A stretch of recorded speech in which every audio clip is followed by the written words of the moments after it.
This Family Life News podcast is made possible by the support of listeners like you.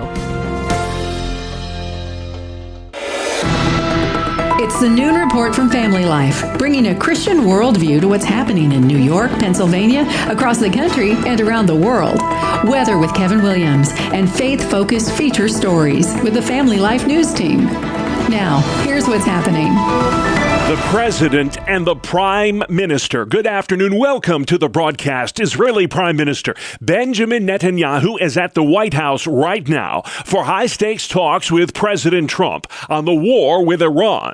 The President spoke to Fox News today about how that war is going. He says, absent a peace deal, our military might start bombing civilian targets soon. We have a very strong position right now. If they don't make a deal, the bridges are going to be gone. Literally in less than, I would say in 2 hours, most of the bridges, the major bridges will all be gone. And the power plants in one day. You know, if I can avoid doing that, I'd like to do that. Who am I hurting there? I'm hurting the people. So I'm not looking to do that. Mr. Trump hosted another world leader at the White House earlier today. That would be Ukraine's head of state, Volodymyr Zelensky. Both Zelensky and Netanyahu are in Washington for the funeral this afternoon of the late senator from South Carolina, Lindsey Graham. That memorial service happens at 2 p.m. at the National Cathedral. Devastating tornadoes tore apart parts of the Midwest overnight. At least 5 twisters touching down in Wisconsin and Illinois. Meantime, flash flooding is posing a problem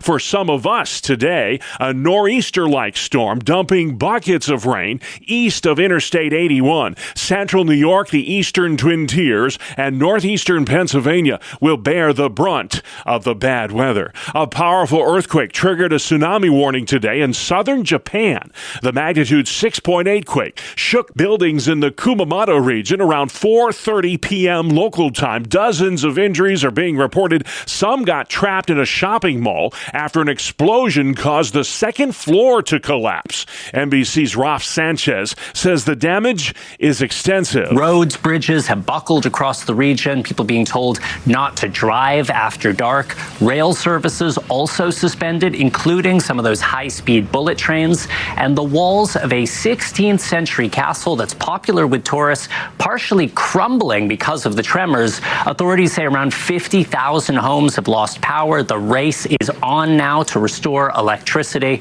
This, unfortunately, is a region with a lot of experience in this. 10 years ago, a massive quake there killed 275 people and injured thousands more. Former pandemic point man Dr. Anthony Fauci will testify tomorrow before a Senate panel about the disease that killed over 7 million worldwide. In advance of that hearing, committee chair Rand Paul's released excerpts of Fauci's diary during the days of COVID-19. Fauci has long said publicly he does not believe the virus was the result of a lab leak. But in his diary, he also writes this, January 2020, now we know the wet market in Wuhan was not the source. It was the amplifier. Having said that, somewhere that virus jumped from animals to humans.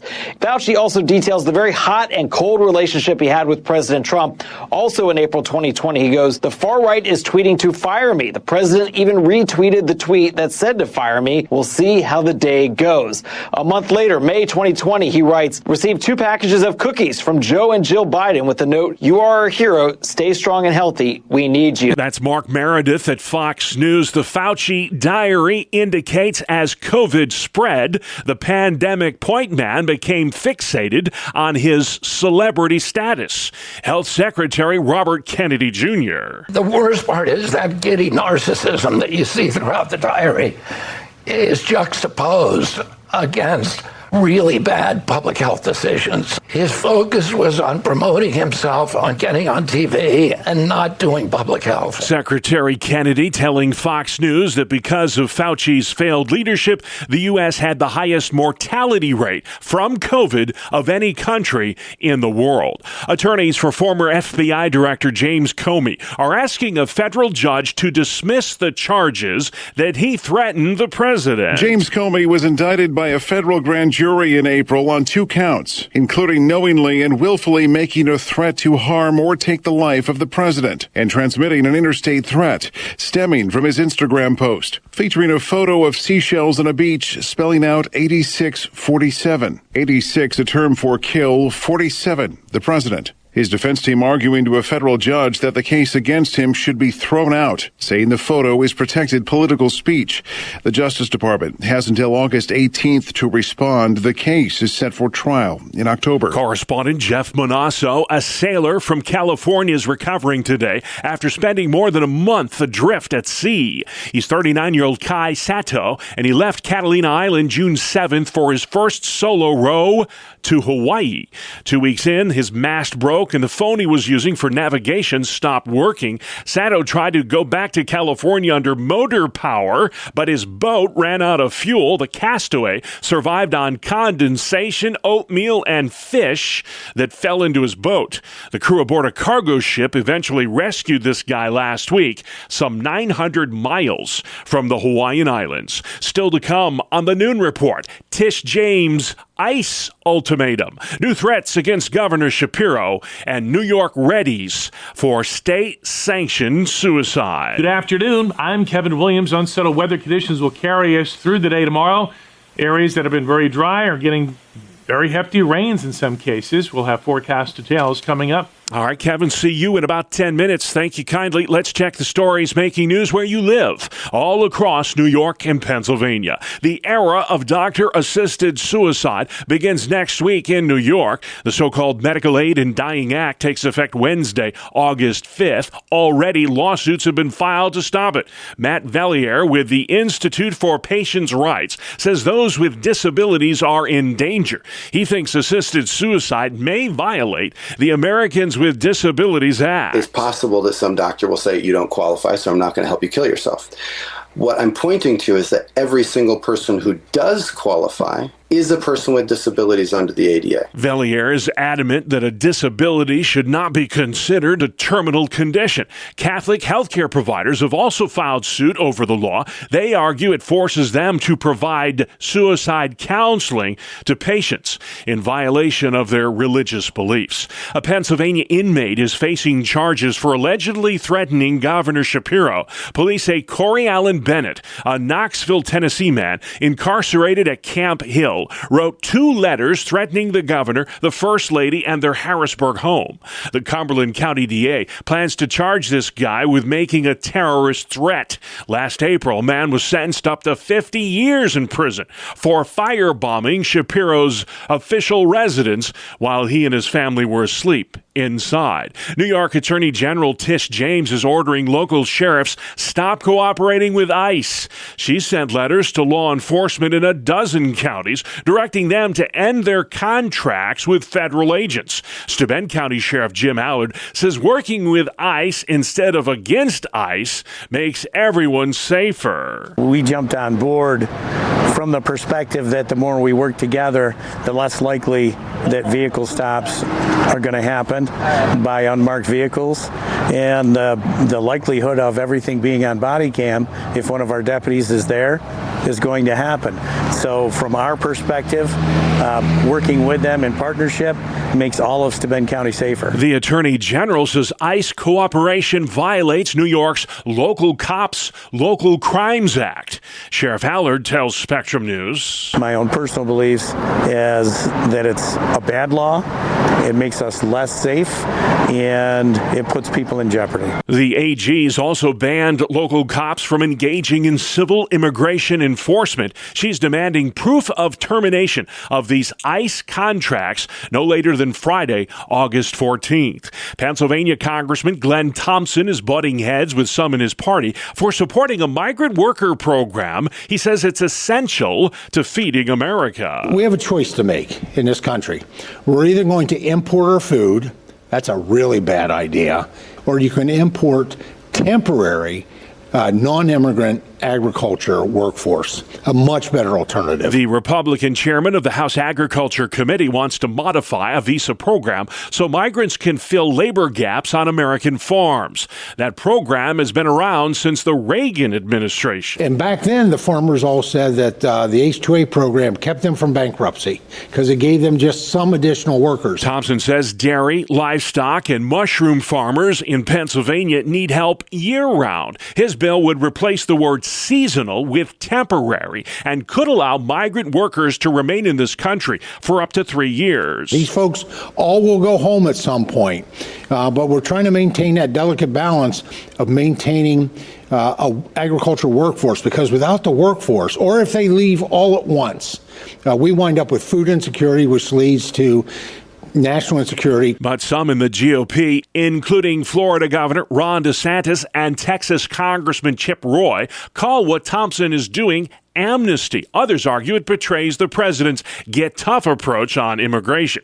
Congressman Thompson says nothing could be further from the truth. I'd like to see how the good governor you talked about and my colleague, how their social media would light up when grocery prices go up sevenfold. The congressman telling ABC 27 that he hopes to secure the support of President Trump in his effort to modify the migrant farm worker program. A radioactive cleanup effort in Niagara Falls, New York, is sparking heated debate. Mayor Rob Rustino spoke to WGRZ about the environmental and public health concerns. Certainly hearing the word radioactive, the hair on the back of everyone's neck stand up. It is an uneasiness, a disturbing moment for families. But I think the key to all of this is we need to understand through the science, what we're really up against. And then once you have that, then obviously smarter decisions can be made. Hundreds of homeowners in Niagara Falls are demanding action by the state. Homeowners like Caroline Johnson, who spoke to WIVB. We really need her help. We need this to go to a New York State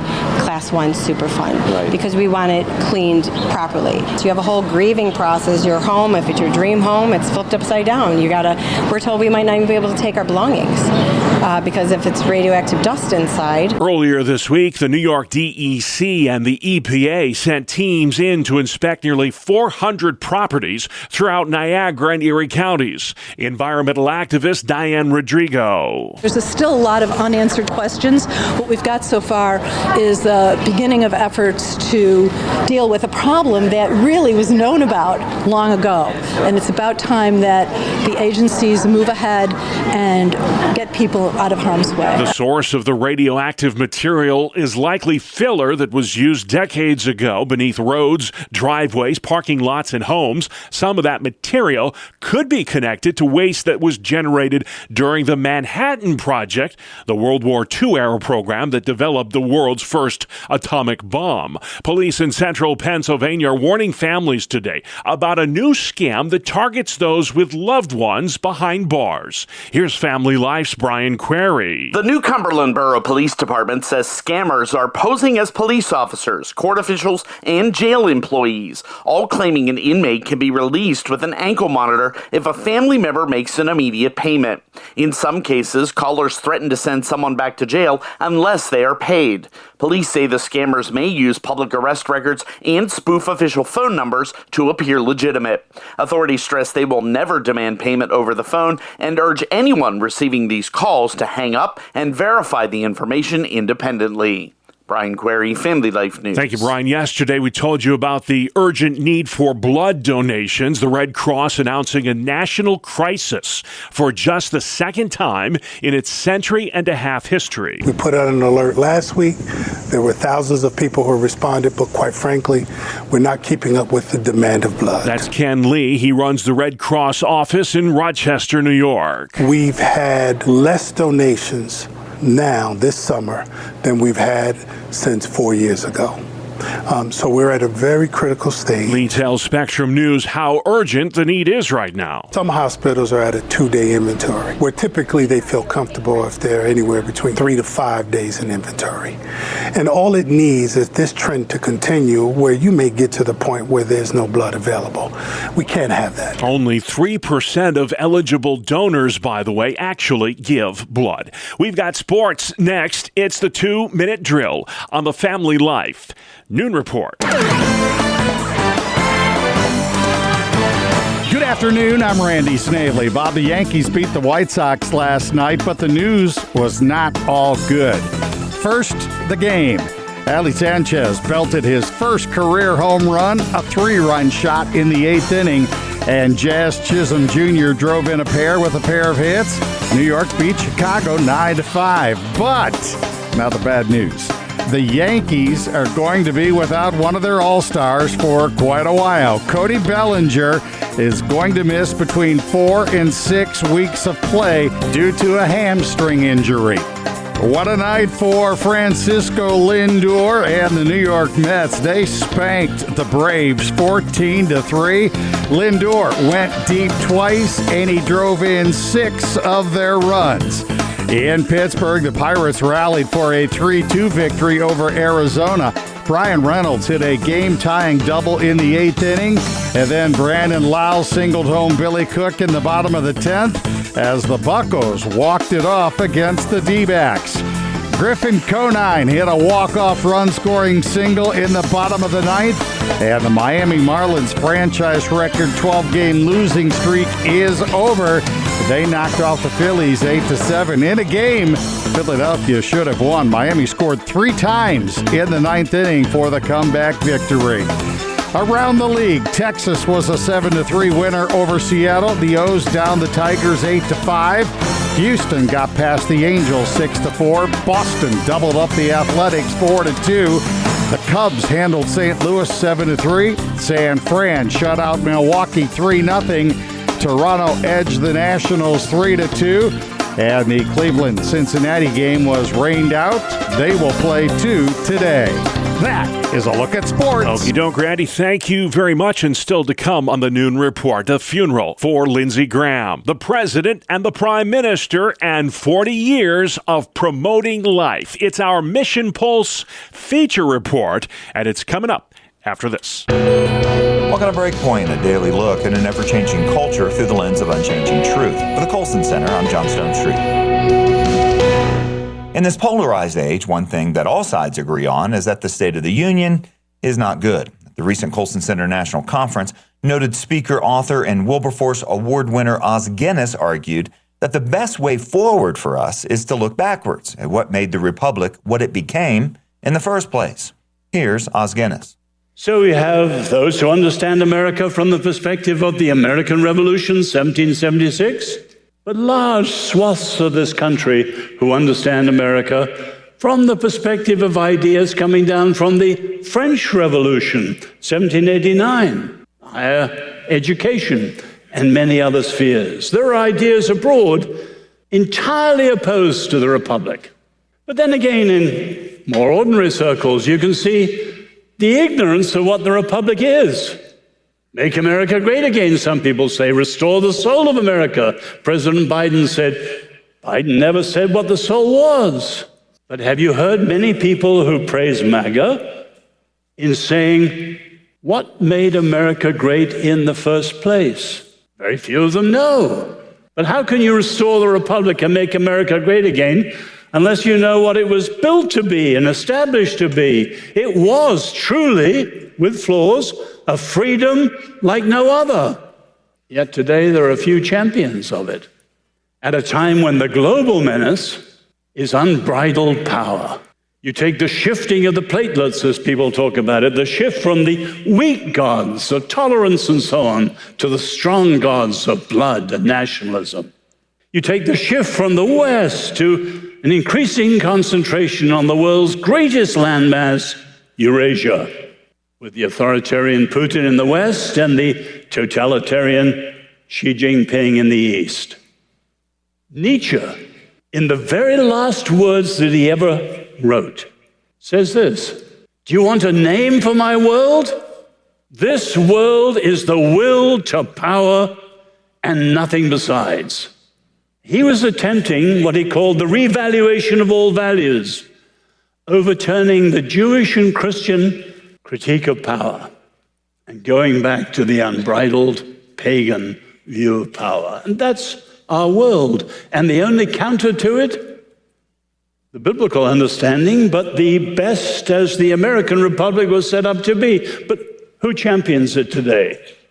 I literally only know one of all the congressmen I know, a good many, and many senators, who actually speaks on it. Not many, to put it mildly. But the tragedy of all this is that the forgotten key should be one that we all know well, because it's biblical. In the 17th century, there's a rediscovery, through the Reformation, of what they called the Hebrew Republic. And was the Hebrew Republic hierarchical, based on power? No. What is it based on? Covenant. Covenant. And that notion of covenantalism is what shaped so much of the rise of modern freedom. That was Os Guinness. For access to the recordings of the entire Colson Center National Conference, including a complimentary video of the incredible keynote presentation from Chloe Cole, visit colsoncenter.org/July. That's colsoncenter.org/July. For the Colson Center, I'm John Stonestreet with Breakpoint. Thank you, John. Let's head outside next. Weather where you live with meteorologist Kevin Williams. Here is your Family Life regional weather forecast. Our call for this afternoon: cloudy, periods of rain, some thundery downpours, and high temperatures in the 70s. Some additional rain tonight and tomorrow could yield to some localized flooding conditions, especially across central New York and northeast Pennsylvania. Low temperatures tonight 60s, high temperatures tomorrow cool, upper 60s to the middle 70s. On Thursday, variable clouds, a few scattered showers and breezy, with high temperatures in the 70s.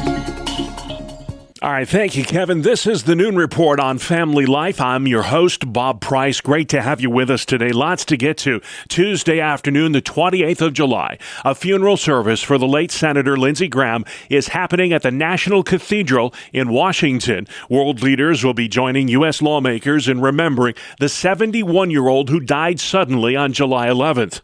The influential lawmaker will be laid to rest tomorrow in his native South Carolina. Graham's former chief of staff, Lee Holmes, talks about what the senator loved most about politics. His favorite part was finding the way to move an issue forward, and he was so good at it. His ability to connect with people through humor and compassion. He also had the unique ability to serve as a bridge between Republicans and Democrats, and also between the White House and the Senate, and so that is a major loss to the country. Before his more than 3 decades of service on Capitol Hill, Graham served in the military as an Air Force reservist. He was also a member of the South Carolina Air National Guard. The late senator adopted his kid sister when she was 13 after both her parents died. Today, that kid sister is filling the seat he once held. President Trump held high-level talks today with 2 world leaders at the White House. First, he met with Ukraine's head of state, Volodymyr Zelensky. Then he welcomed Israeli Prime Minister Benjamin Netanyahu to the president's residence. They discussed next steps for the war in Iran. Iran believes it's winning that war, says former NATO commander Wesley Clark. The IRGC feels that they're winning. We have not opened the Strait of Hormuz, and so from their perspective, they're on top. So I think we have to really pose this in the starkest terms to the American people. It's a get in or get out time. Meantime, the Trump administration is dismissing rumors that we may be running low on weapons. Former National Security Advisor Robert O'Brien. This whole nonsense about the missile gap and we don't have enough missiles to take out the Iranians. We're at the point now where we can send B-52s over without opposition. There's no Iranian Navy, there's no Iranian Air Force, there's no air defense. We have thousands of 2,000-pound gravity bombs that we can drop. So this idea that we can't take out Iran is just ridiculous. Military affairs analyst Jack Posobiec. The big question is if Iran is able to escalate this thing and then bring in any of their outside allies in that power axis, whether they're able to bring in Russia, whether they're able to bring in China. So that's really the big question, if Iran's able to pull off something like that. President Trump has hit the pause button on military strikes the past few days so as to give diplomatic channels a chance to work. A magnitude 6.8 earthquake rocked southern Japan today. It triggered a tsunami warning and damaged buildings in the Kumamoto region. 50,000 Japanese lost power.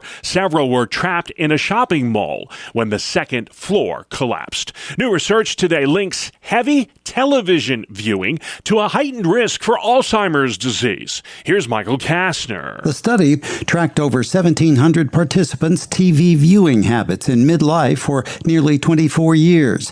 The findings, which examined participants' brains during MRI scans, showed that men who frequently watched TV had more white matter damage associated with cognitive decline and dementia. Researchers emphasize that the biggest concern is extended periods of passive screen time replacing social interaction or other mentally stimulating activities that support long-term brain health. I'm Michael Kastner. All right, thank you, Michael. You're listening to the Noon Report for Tuesday on Family Life.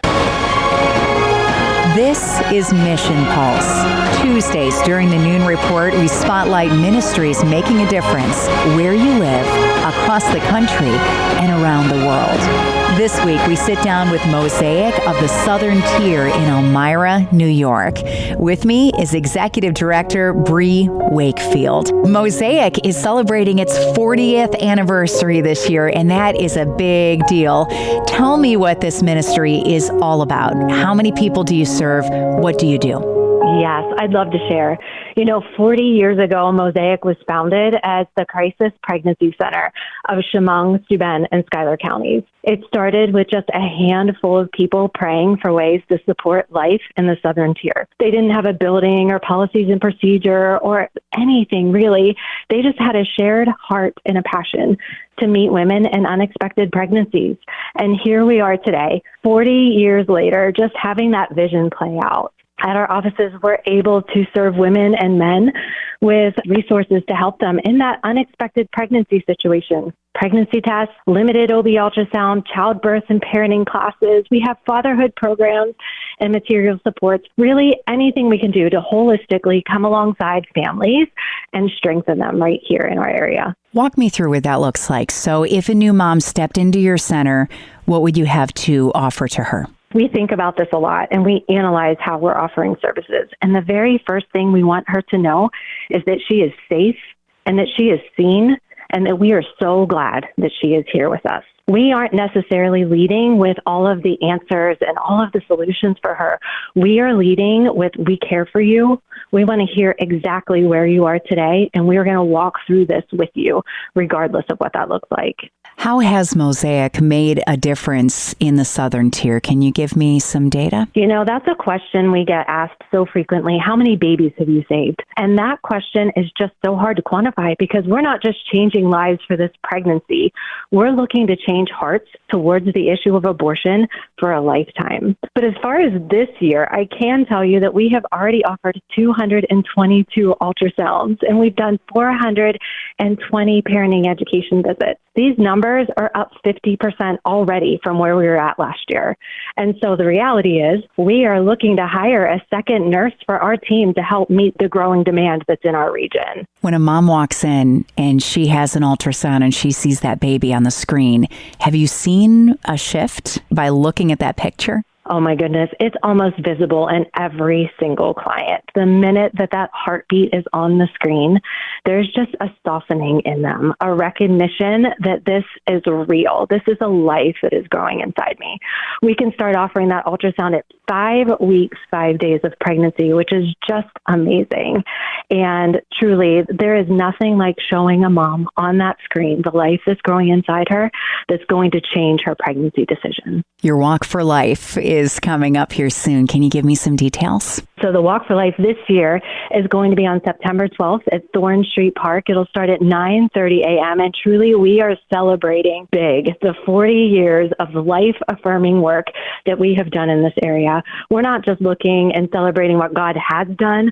We're also looking ahead at what God is going to do through Mosaic. What happens in the Walk for Life? Can you walk me through it? No pun intended. Yes.